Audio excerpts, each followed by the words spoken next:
Correction du sujet Pondichéry, 16 avril 2015. Exercice 1, partie A. Donc on nous parle d'une entreprise micro qui vend en ligne du matériel informatique, notamment des ordinateurs portables et des clés USB. Partie A, donc, durant la période de garantie, les deux problèmes les plus fréquemment relevés par le service après-vente portent sur la batterie et sur le disque dur. Ainsi, parmi les ordinateurs vendus, 5% ont été retournés pour un défaut de batterie et parmi ceux-ci, 2% ont aussi un disque dur défectueux. Alors, si je note B, l'événement, l'ordinateur a un défaut de batterie,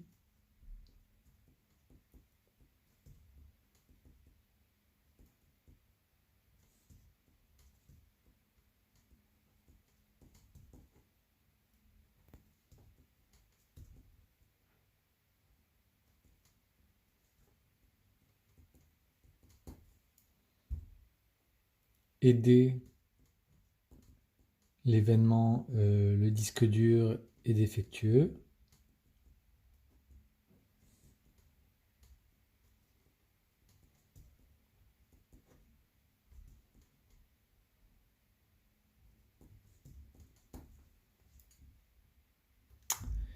Alors, ce premier point me dit quoi? C'est que la probabilité de B, c'est égal à 0,05. Et puis, on me dit aussi parmi ceux-ci, donc ça veut dire parmi les ordinateurs qui ont un défaut de batterie, donc ça va être sachant B. Et on me dit que parmi ceux-ci, 2% ont aussi un disque dur défectueux, donc c'est la probabilité de D sachant B. Et ça, c'est 2%, 0,02. Voilà pour la traduction du premier point. Le deuxième point, parmi les ordinateurs dont la batterie fonctionne correctement, donc ça va être B bar, donc ça va être sachant B bar. La proportion de disque dur défectueux, c'est 5%, donc la probabilité d'avoir un disque dur défectueux, sachant que la batterie n'a pas de problème, c'est 0,05. Bien. Alors, proposition 1. La probabilité que l'ordinateur acheté n'ait ni problème de batterie ni problème de disque dur est égale à 0,08 à 0,01 près. Alors, ce qu'on me demande, c'est de calculer, donc pour la proposition 1,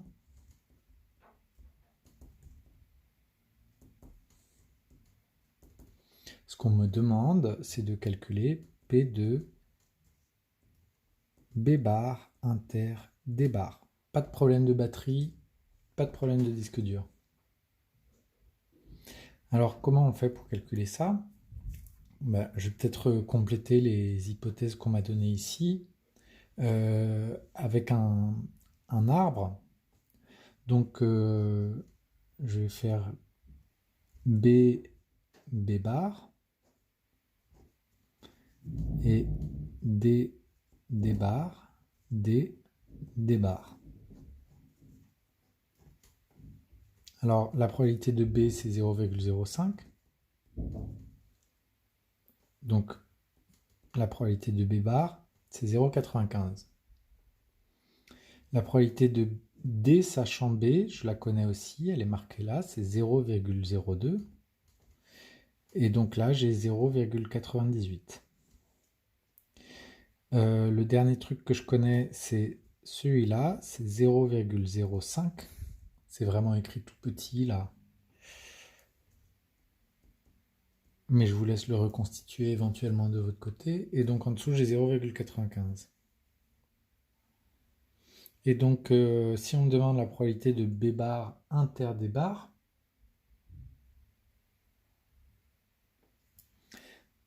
Comment on fait? On fait 0,95 fois 0,95. Et ça, c'est assez grand, hein. Même pas besoin d'aller vérifier, ça peut pas du tout faire 0,08. Je vais vérifier le résultat, hein, mais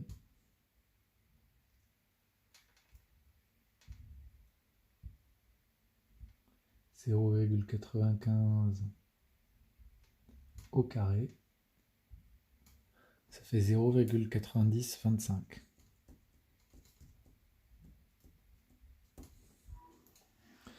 Voilà, donc c'est complètement faux pour la proposition 1. Proposition 2.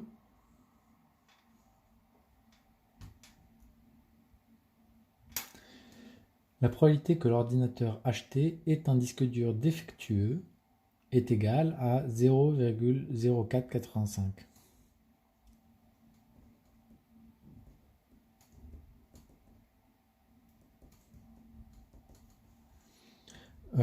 Alors pour calculer ça, c'est la probabilité de D qu'on me demande. La probabilité de D, on la calcule grâce à la formule des probabilités totales, que je peux bien appliquer ici parce que B et B bar forment une partition de l'univers. Et donc je vais pouvoir appliquer la formule des probabilités totales qui va me dire que la probabilité de D, c'est la probabilité de B fois la probabilité de D bar sachant B, plus la probabilité de B bar fois la probabilité de D bar. Je me suis trompé, on me demande la probabilité de D, donc il ne faut pas que je mette D bar, il faut que je mette D, excusez-moi. Et ici c'est pareil, c'est pas D bar, c'est D. Sachant B bar. Bien, alors, c'est-à-dire que je fais 0,05 fois 0,02 plus 0,95 fois 0,05. Alors, celui-là doit faire 0,001.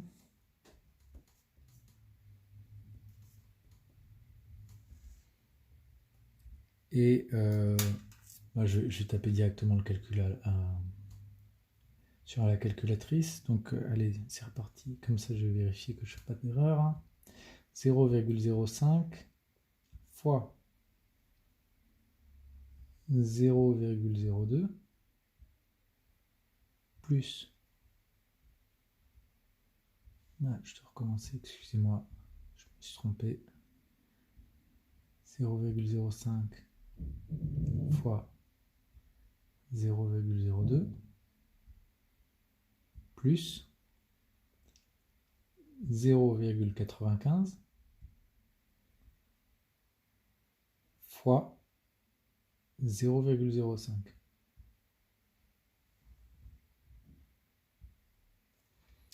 Et ça me donne bien le résultat annoncé tout pile.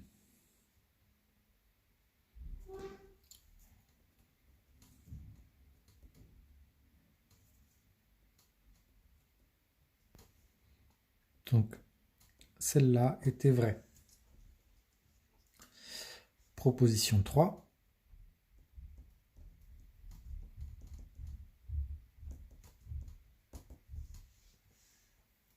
Sachant que l'ordinateur a été retourné pendant sa période de garantie car son disque dur était défectueux, la probabilité que sa batterie le soit également est inférieure à 0,02. Donc là, il y a marqué clairement sachant que. Hein, et c'est quoi? C'est la probabilité que le disque dur soit défectueux, sachant que la batterie aussi est défectueuse. Donc comment je calcule ça? Mais je me rappelle de la formule globale. C'est la probabilité de l'intersection, B inter D, divisé par la probabilité de B. Alors je vérifie que j'ai bon.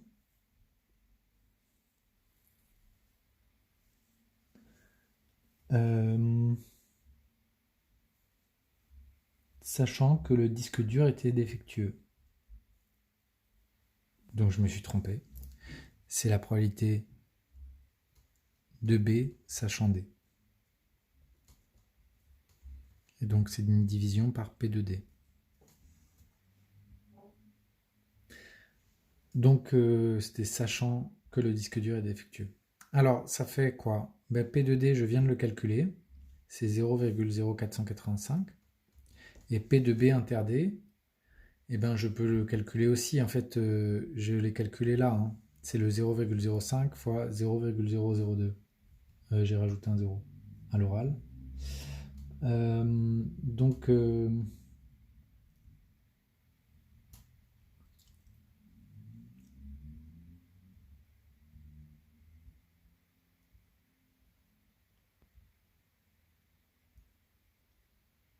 fais le calcul.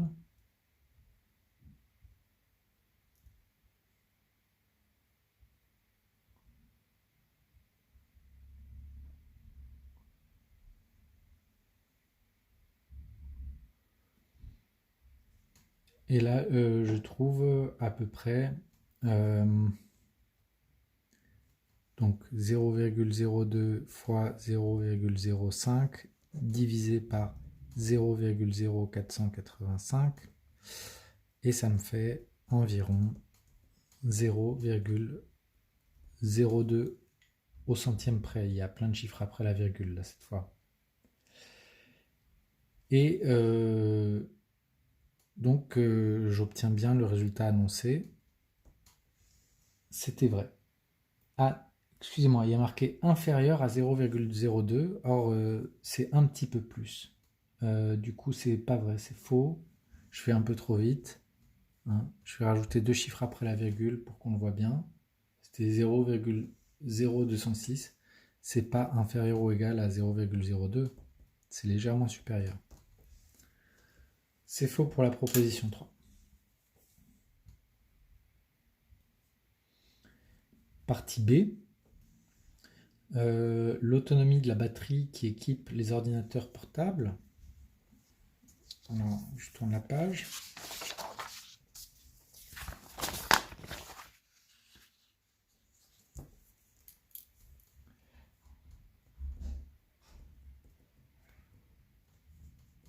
Partie B. L'autonomie de la batterie qui équipe les ordinateurs portables distribués par la société Micro, exprimée en heures, suit une loi normale d'espérance mu égale à 8 et d'écart type sigma égale à 2. Donc aussitôt je me fais ma petite courbe en cloche. Hop. Le sommet est à l'abscisse 8. Et puis l'écart type c'est 2. Hein, ça veut dire... c'est vraiment trop petit, je le refais en plus grand, excusez-moi.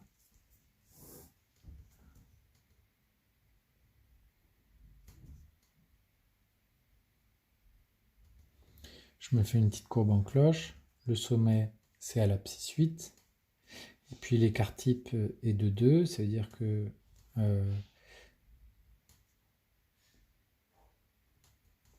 si je mets 6 ici, 10 ici, eh bien, d'après un résultat classique de cours, là, la règle des 1 sigma, ici, je dois avoir à peu près 0,68. 683 de mémoire, je ne sais plus trop, mais c'est 68 à peu près. Bien. Alors, du coup, ça veut dire qu'il reste 32% à se séparer entre les deux, hein. Si là j'ai 68%, Ça veut dire que le reste, ce qui n'est pas assuré, ça fait 32%. Et donc, par exemple, à droite ici, je vais changer de couleur, je vais mettre du rouge. J'ai à peu près 16%. Et pareil à gauche. Hein. Donc, même sans sortir ma calculatrice, je peux trouver la réponse à la question. Parce que là, je vois que la probabilité que l'ordinateur ait une autonomie supérieure ou égale à 10 heures, ça veut dire cette partie-là assurée en rouge à droite. Ça fait 0, on me dit,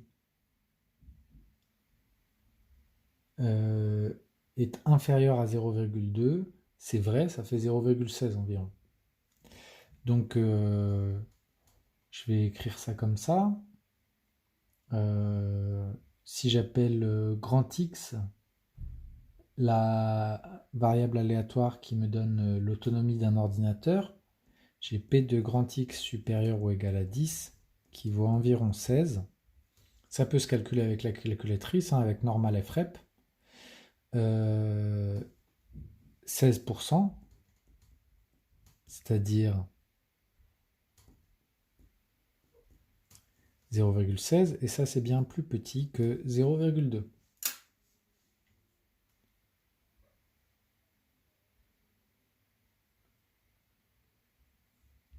Bien. Partie C hors programme, je n'en parle pas. J'espère qu'on se reverra bientôt et je pourrai faire cette partie-là du cours.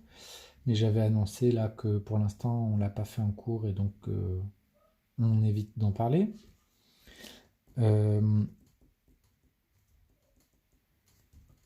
Exercice 2. Alors c'est pour les... Là je vois n'ayant pas suivi l'enseignement de spécialité, donc je vais le sauter. Ou pour les spécialités, je vais le sauter aussi. Et donc je vais passer directement en fait à l'exercice 3.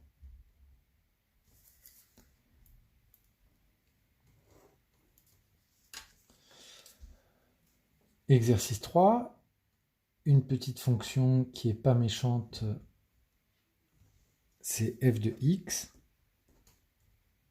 égale moins 2 facteur de x plus 2 facteur de e puissance moins x. Alors, calculer f de moins 1 et en donner une valeur approchée au centième près. Donc ça c'est pour la partie A.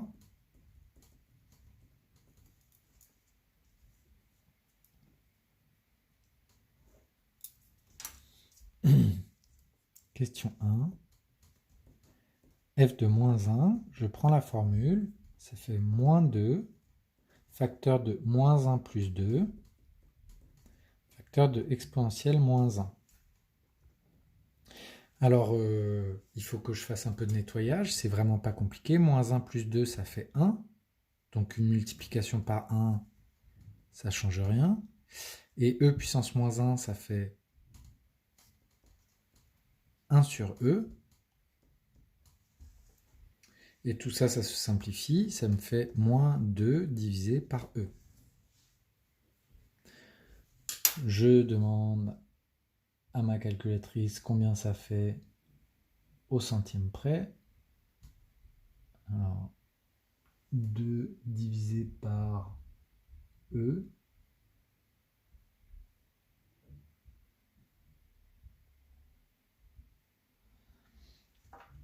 Je trouve 0,74 au centième près, arrondi au centième le plus proche. J'ai oublié le moins, excusez-moi, moins 0,74.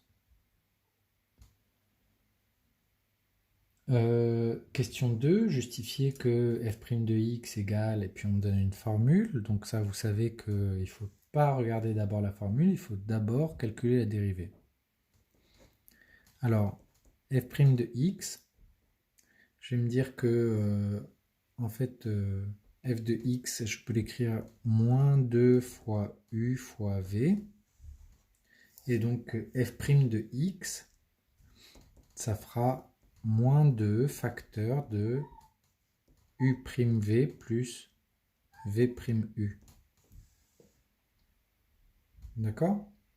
Il y avait une multiplication par moins 2, bah ça multiplie la dérivée par moins 2.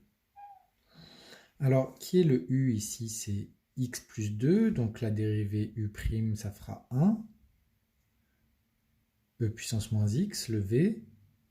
V', ça va faire moins e puissance moins x. Allez, c'est parti. Moins 2 facteur de 1 fois e puissance moins x, je l'écris directement e puissance moins x, plus moins e puissance moins x, la dérivée de v', fois u, x plus 2. Je vais développer ce qu'il y a à l'intérieur de la parenthèse.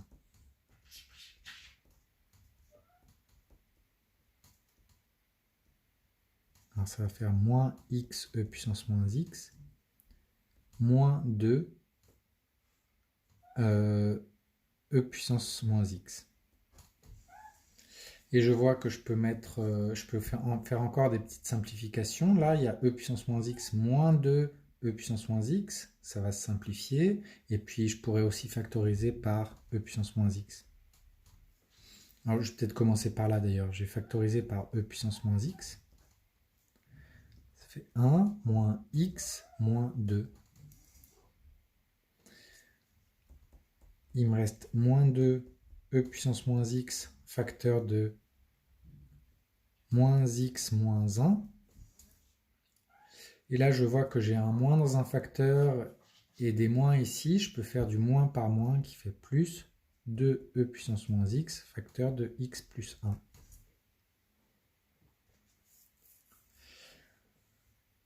Et c'est tout pile ce qu'on m'a donné comme formule. Je passe à la question 3.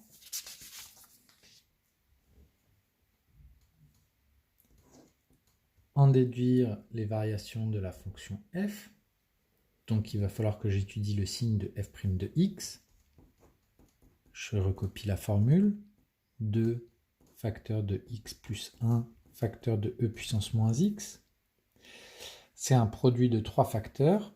Il y en a un qui est positif ici et un autre qui est positif ici, puisque l'exponentielle est toujours positive. Et donc f' de x est du signe de x plus 1. X plus 1, c'est une fonction affine. Il n'y a aucun mystère.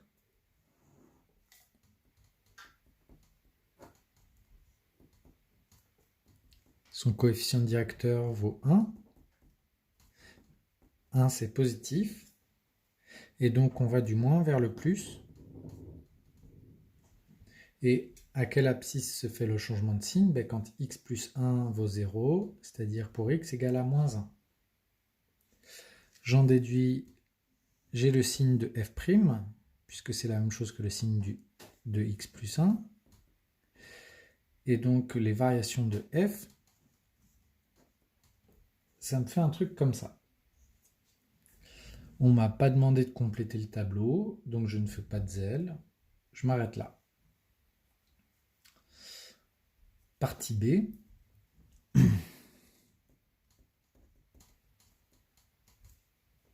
On me donne 3 courbes. C1, C2, C3. L'une de ces courbes représente la fonction f. Une autre représente sa dérivée et une troisième représente sa dérivée seconde. Expliquez comment ces représentations graphiques permettent de déterminer la convexité de la fonction f. Indiquez un intervalle sur lequel la fonction f est convexe. Alors, d'abord, je peux clairement identifier quelle courbe correspond à quelle fonction. Par exemple, si je regarde le tableau de variation, je vois que ça descend jusqu'à l'abscisse -1 pour la fonction f de x, et qu'après ça remonte. Et ça, c'est vrai pour la courbe 3. Donc en fait, la courbe 3 est la courbe représentative de la fonction f. Je peux l'écrire comme ça. D'accord? Je peux aussi m'intéresser, donc maintenant il reste à savoir entre C1 et C2, laquelle est pour f' et laquelle est pour f seconde. Mais ici, j'ai fait l'étude du signe de f' aussi. Donc je peux dire que f', elle est négative jusqu'à l'abscisse -1 et qu'après, elle reste positive. Et ça correspond clairement à la courbe 1. Donc C1, c'est la courbe de f'. Et par élimination, C2, c'est la courbe de f seconde. Bien. Donc j'ai fait l'explication à l'oral et puis la convexité de la fonction f. On la verra mieux en regardant le signe de la dérivée seconde que directement sur la courbe de f. Donc je regarde la dérivée de f seconde, on a dit que c'était la courbe bleue, la courbe rouge, excusez-moi, la courbe numéro 2. Et on voit clairement que elle est positive sur l'intervalle moins l'infini 0. Et donc f est convexe sur moins l'infini 0. Je peux ouvrir le crochet ou le fermer, ça ne change pas vraiment le problème.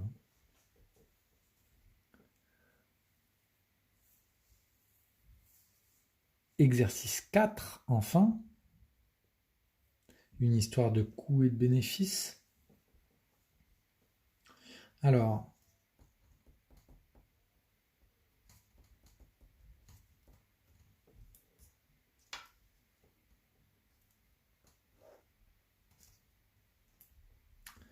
une entreprise produit et vend des composants électroniques. Sa capacité mensuelle de production est comprise entre 1000 et 30 000 pièces. On suppose que toute la production est commercialisée. Les parties A et B peuvent être traitées de façon indépendante. Partie A,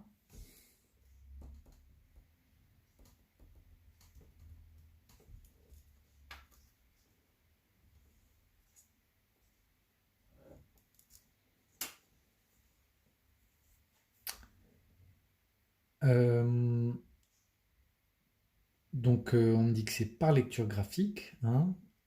On donne ci-dessous R et C, les représentations graphiques des fonctions respectives, recettes et coûts. Par lecture graphique, quel est le coût de production de 21 000 pièces? Donc je me place à l'abscisse 21 parce que je vois qu'il y a marqué nombre de pièces en milliers sur l'axe des abscisses. Et comme il y a marqué nombre de pièces en milliers, ça veut dire que 21 000, c'est pour l'abscisse 21.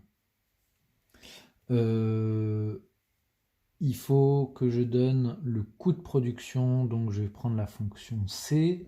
Et si je monte, hop, récupérer l'abscisse, je vois que je suis juste un peu en dessous de 250. Peut-être que je peux dire 250 exactement. Un peu difficile à dire, c'est de la lecture graphique. Donc, je vais dire C de 21, c'est environ égal à 250. Comment traduire ça? Le coût pour 21 000 pièces. Le coût pour 21 000 pièces est de 250 000 euros. D'accord? J'ai dit la phrase à l'oral, je ne l'écris pas, mais on l'écrit tel quel. Hein. Le coût de production de 21 000 pièces est donc de 250 000 euros. C'était la question 1 et pas 2, je ne sais pas pourquoi. Question 2. Pour quelle quantité produite l'entreprise réalise-t-elle un bénéfice? L'entreprise réalise un bénéfice si le coût est inférieur à la recette. Et ça, je vois que ça arrive lorsque le nombre de pièces en milliers est compris entre 3 et 23 à peu près, hein. Mais c'est de la lecture graphique, je ne peux pas faire beaucoup mieux. Donc j'écris l'entreprise réalise un bénéfice lorsqu'elle produit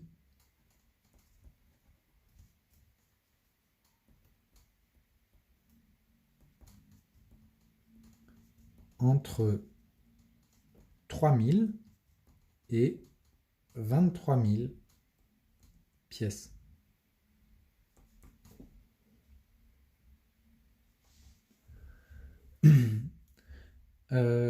Pour quel nombre de pièces le bénéfice est-il maximal? Alors par lecture graphique, c'est pas du tout évident de savoir répondre à ça. Il faut essayer de voir à quelle abscisse l'écart entre les deux courbes est maximal. Plus précisément, on va chercher à quelle abscisse la courbe bleue est en dessous de la courbe R et le plus loin possible. Bah, j'aurais envie de dire que c'est vers 12 à peu près. Mais c'est pas très très clair sur la figure, hein. Euh, c'est pas normal de poser une question comme ça sur de la lecture graphique parce que la lecture graphique est pas très éclairante. Mais donc on va dire 12 environ. Alors, il semble que le bénéfice maximal soit réalisé pour 12 000 pièces produites.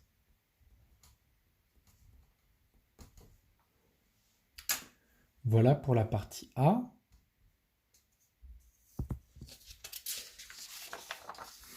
On passe à la partie B. On me donne une fonction b de x qui est le bénéfice avec une formule compliquée. Enfin, pas compliquée mais longue. C'est un polynôme du second degré plus 2x ln de x. Alors, b de x égale moins 0,5 x au carré plus 6x moins 20 plus x ln de x. Alors, montrer que b' de x est égal à une formule un peu plus simple. Donc, ça, c'est assez facile, hein. Je vais dire... tiens, ça, je peux le recopier. Cette partie-là, par contre, c'est un produit. D'accord? Et donc, quand je vais dériver, il va falloir utiliser la formule du produit. Donc, si je dérive moins 0,5 x au carré, ça fait moins x. Plus 6x, ça devient plus 6. Moins 20 s'en va.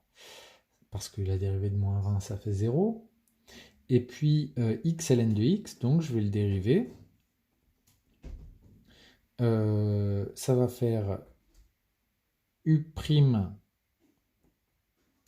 v plus v' u.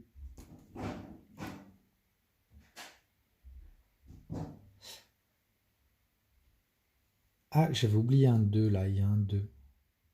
Hop. Et donc u', c'est 2. Et u, c'est 2x. Je ne sais pas si on voit très bien, là j'ai écrit un peu trop petit peut-être.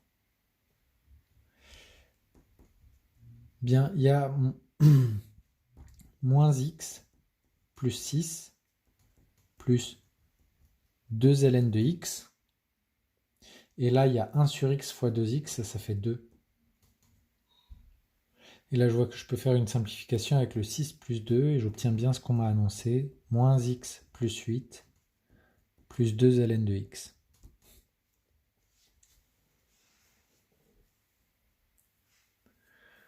Alors, on admet que b seconde est une formule encore plus simple, moins 1 plus 2 sur x. On va le vérifier ensemble parce que c'est vraiment très simple.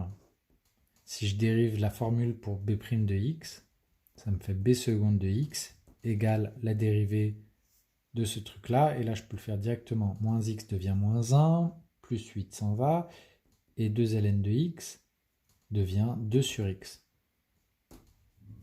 Voilà. Alors, justifier que le tableau de variation de la fonction b' sur l'intervalle 1,30, c'est bien celui qu'on vous donne. Bon, alors, il faut étudier le signe de b seconde, qui est ici. Ça, c'est pas très dur, hein. Donc, je vais faire b seconde de x supérieur ou égal à 0 pour voir où est le plus.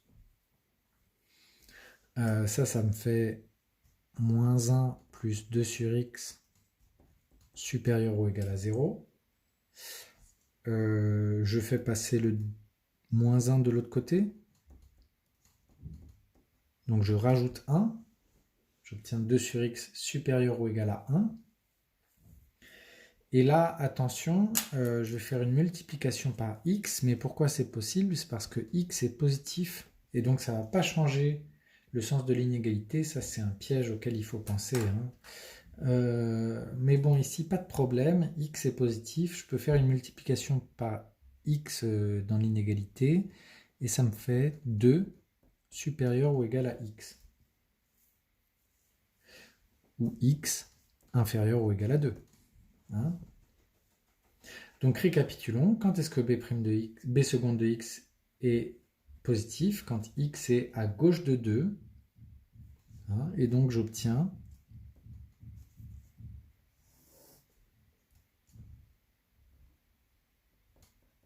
b seconde de x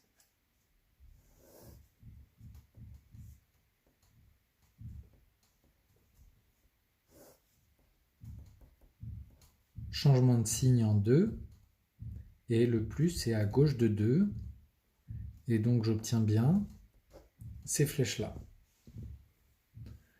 Pour le reste, pour savoir quelle valeur on marque là, là et là, on fait des calculs d'image, et comme on me demande des valeurs exactes, on les fait à la main. C'est parti. Alors je vais calculer b' de 1, b' de 2 et b' de 30.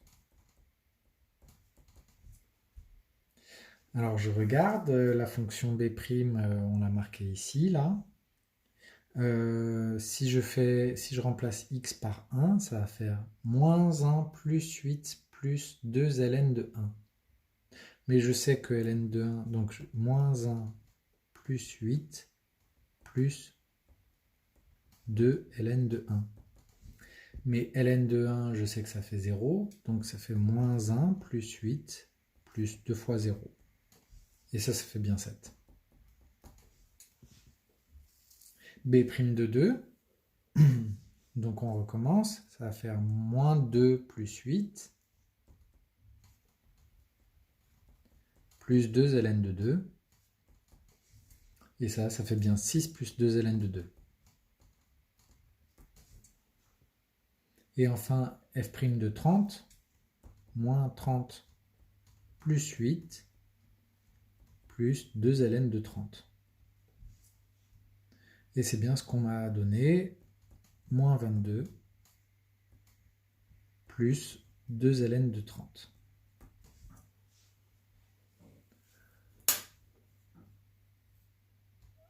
Ça, c'était la question 3A. Je passe à la question 3B.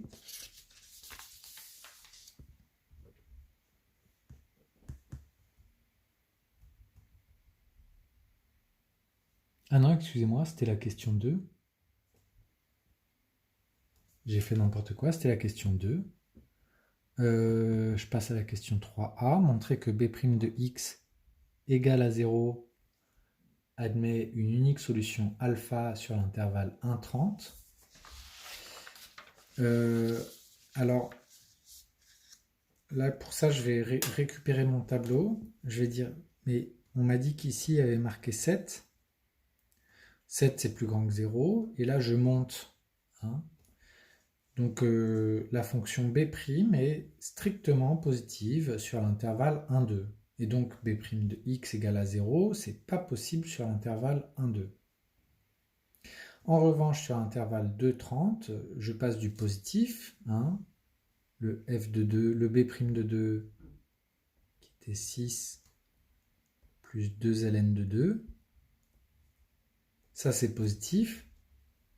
Et là, si je fais moins 22 plus 2 ln de 30, je peux vérifier avec ma calculatrice. Moins 22 plus 2 ln de 30.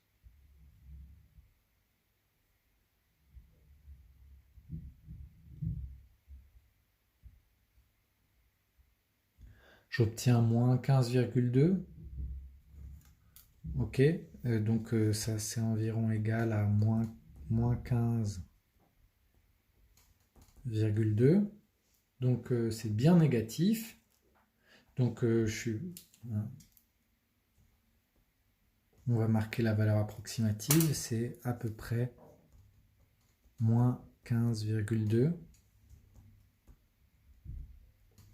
Et donc je passe du positif au négatif.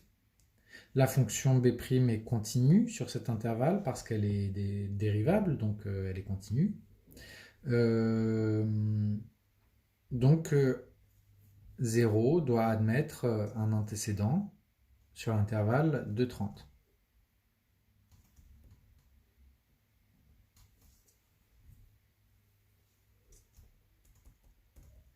Il n'y en a forcément qu'un seul puisqu'on a affaire à une fonction qui est strictement décroissante sur l'intervalle de 30.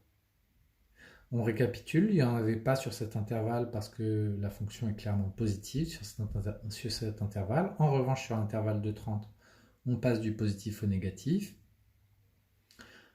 Puisque la fonction est continue, il doit bien y avoir un antécédent de 0. Et il est forcément unique parce qu'on ne fait que décroître sur cet intervalle.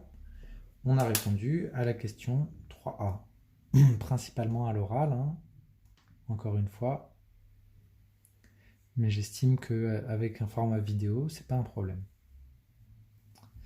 Question 3b, donner une valeur approchée de alpha. Alors pour ça, j'utilise ma calculatrice et je vais faire... il faut que je rentre la formule de b' de x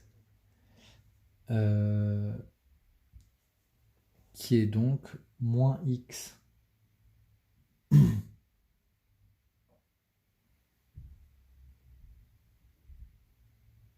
plus 8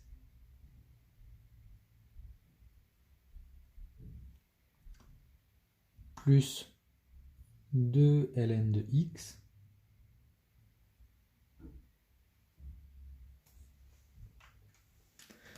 voilà, je vous montre l'écran.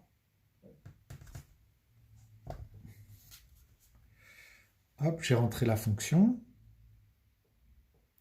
Alors maintenant, je vais aller dans définir table. Le début de la table, je vais prendre 2. Le pas de la table, je vais prendre 1 pour l'instant. Et je vais voir la table.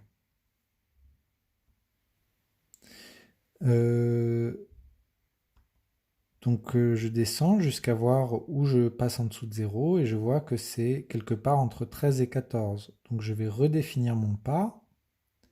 Je vais prendre un pas cette fois de 0,1, donc def table.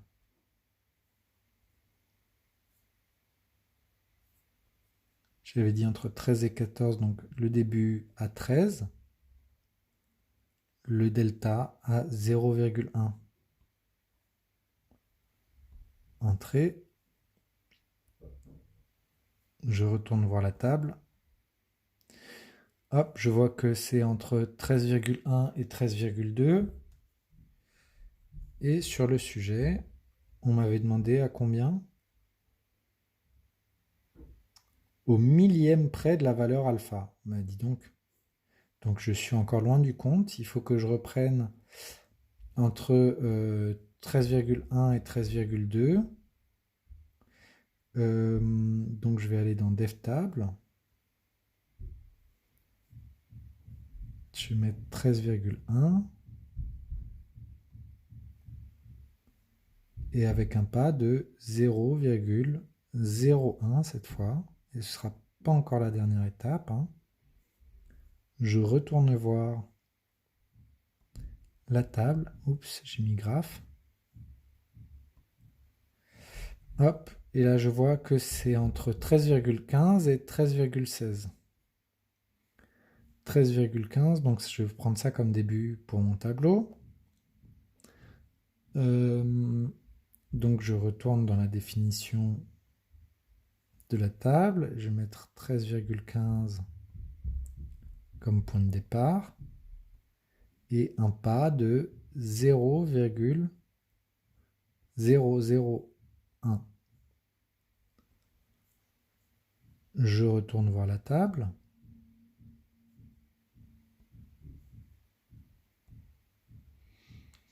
Hop, et là je vois que je passe du positif au négatif entre 13,153 et 13,154.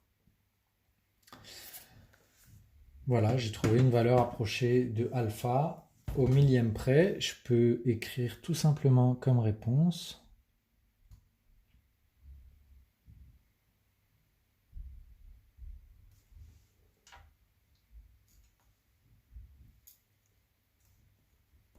« 3b ». Comme réponse, je peux écrire tout simplement alpha est environ égal à 13,153. Et j'ai trouvé ça par balayage, évidemment.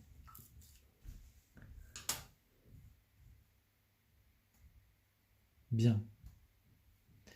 Question 4. En déduire le signe de b' de x sur l'intervalle 1,30 et donner le tableau de variation de la fonction bénéfice b sur ce même intervalle.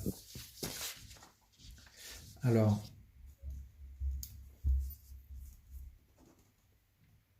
question 4. Il va s'agir de regarder ce tableau-là encore. Vous voyez que la fonction b', elle est positive jusqu'à alpha, et puis après elle devient négative. Donc, j'écris ça, x, il y a 1, 30, et au milieu alpha, c'est là où b' de x va changer de signe, et ça fait plus 0 moins. Voilà pour la question 4, et du coup le tableau de variation de la fonction b, eh bien je peux faire une flèche qui monte et une flèche qui descend comme ça. Et est-ce qu'on me demande de le compléter? Non. Bon, je ne vais pas faire du zèle. Hein. Alors, question 5. Quel est le nombre de pièces à produire à l'unité près pour que l'entreprise réalise un bénéfice maximal? Eh bien, on va dire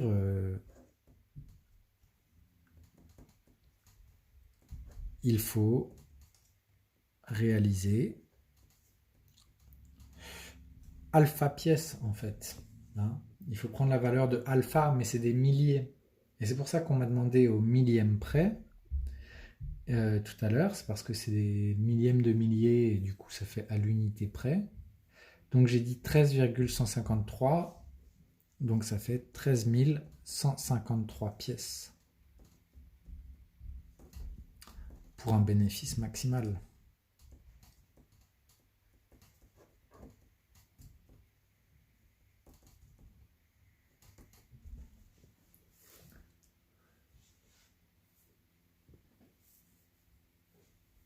Et quel est ce bénéfice, me demande-t-on aussi, je crois, aux milliers d'euros.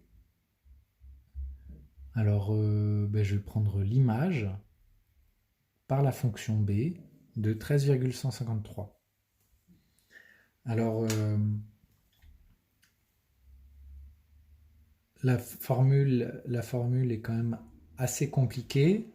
Donc, pour faire un calcul, le mieux, c'est peut-être de recopier directement dans f de x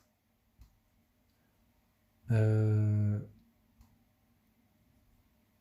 formule de b de x. Et ça, je vais reprendre, je l'avais noté.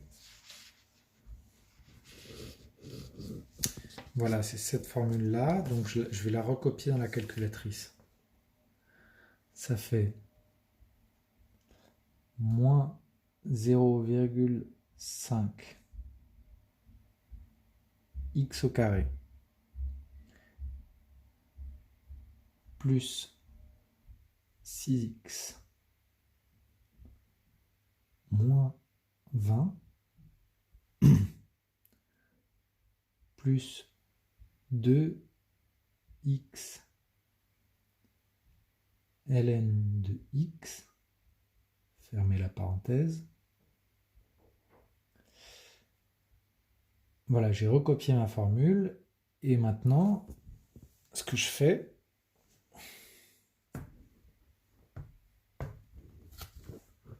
ce que je vais faire, c'est que cette formule, je vais aller voir dans la table de valeurs directement. Hop. Et comme j'avais fait mon réglage du pas de la table tout à l'heure, tout pile pour avoir les bonnes valeurs, j'ai plus rien à faire, j'ai plus qu'à lire. L'image